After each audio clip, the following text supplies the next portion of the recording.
Hi everybody, I'm going to show you a few things on Zoom that have been confusing for some students that may help you out.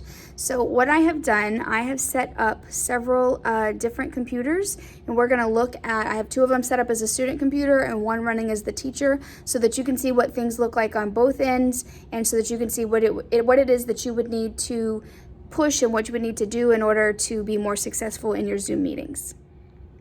Okay, so here's the setup. Sorry, I didn't realize I could not flip the camera while it was already recording. So this is what the teacher sees, this is what student 1 is seeing, and this is what student 2 is seeing. The reason that the students are seeing different things is how they have it set. So this student over here has theirs set to gallery view, so they can see the whole gallery of all of the kids that are in the class, okay? If the teacher is talking, their teacher box may be tiny, because if there's 20 kids in the class, these boxes get smaller and smaller and smaller. So one way that you can make sure that you can see the teacher is the 3 dots in the teacher's box. If you click those, you get the option to pin the teacher's video. So when you click pin the video, it will make the teacher the largest thing on your screen. So then it's much easier to read the board and see what you're supposed to do. You can always go back into the gallery view if you change your mind and you need to see the other students for a discussion or something like that. But most often you're gonna wanna be in the pinning the video view for the speaker, that way you can see it, okay? On student 2's computer, they have it set right now to the speaker view. So I can switch, see here, gallery view goes to all of the squares, and speaker view goes to just the person who is talking. And since I'm got speaker 1's microphone on, then that's why you can see that, or for student 1.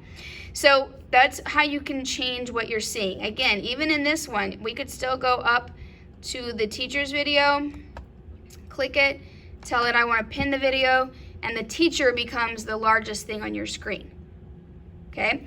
Another difference that we see over here on this student's computer is they have a participant list up and they have the chat up.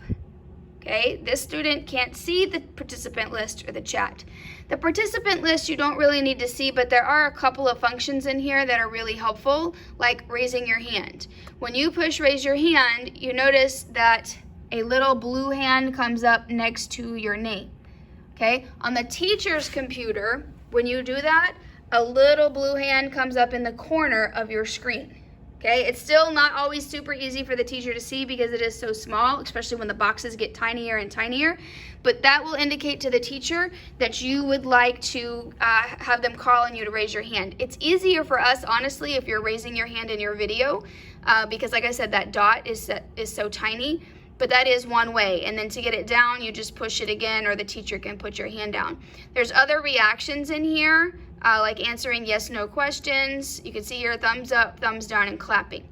You have some reactions available to you down here at the bottom. Okay, you have where you can do a thumbs up and a clap, but you have more reactions over in the participant bar. For the chat, I'm gonna come in closer on that. So most of the time the teacher has it set to where you can only privately message the teacher.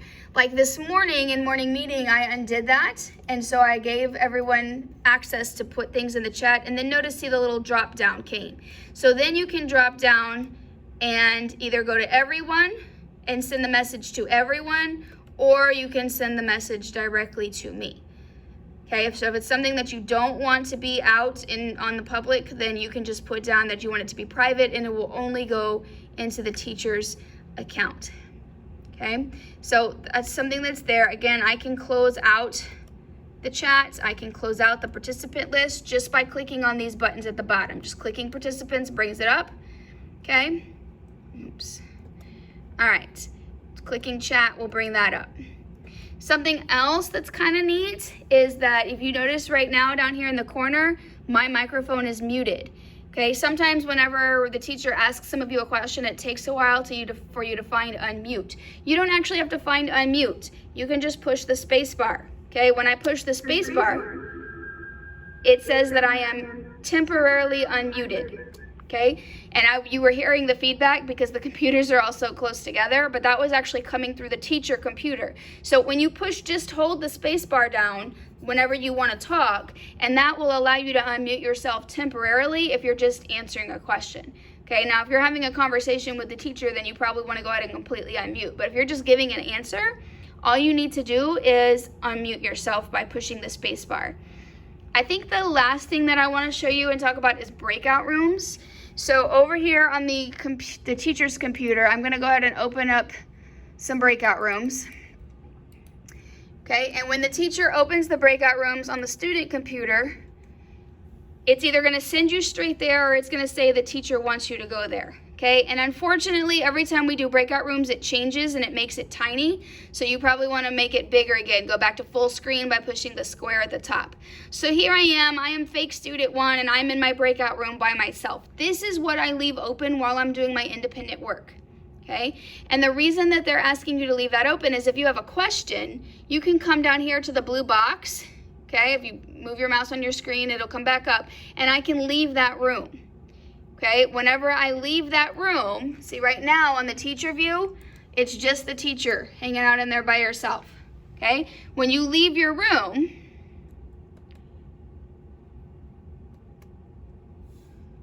leave the breakout room, there we go.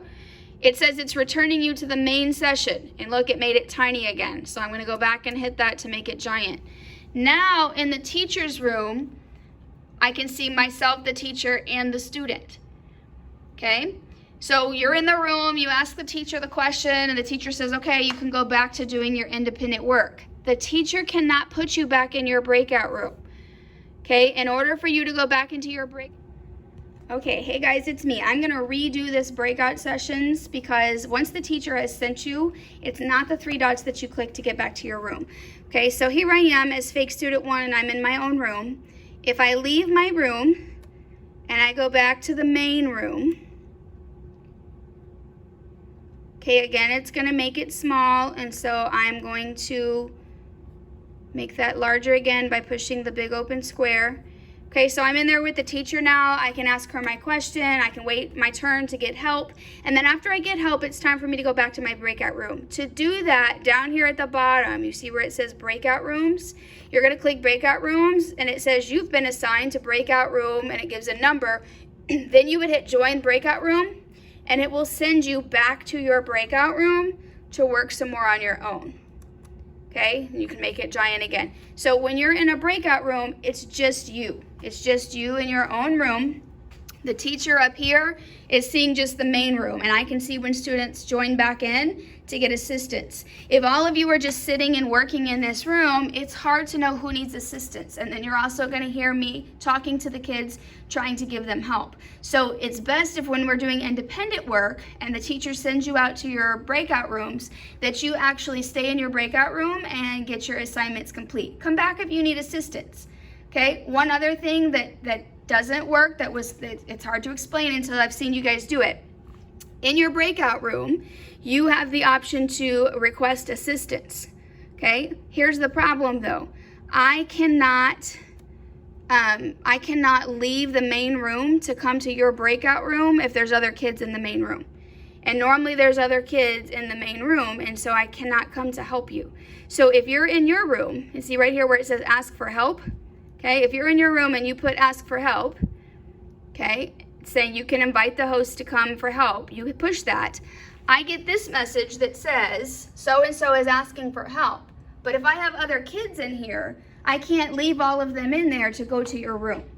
So the best thing for you to do is to come out of your breakout room, come back to the main room to get help, and then you will put yourself back into, I'm gonna just click later. Okay, the best thing for you to do is to leave your breakout room, come back to the main room, then you're in there with the teacher, you can get whatever help you need, ask your question, get your question answered, and then after you've had help, push breakout rooms and go back to your own breakout room. Okay?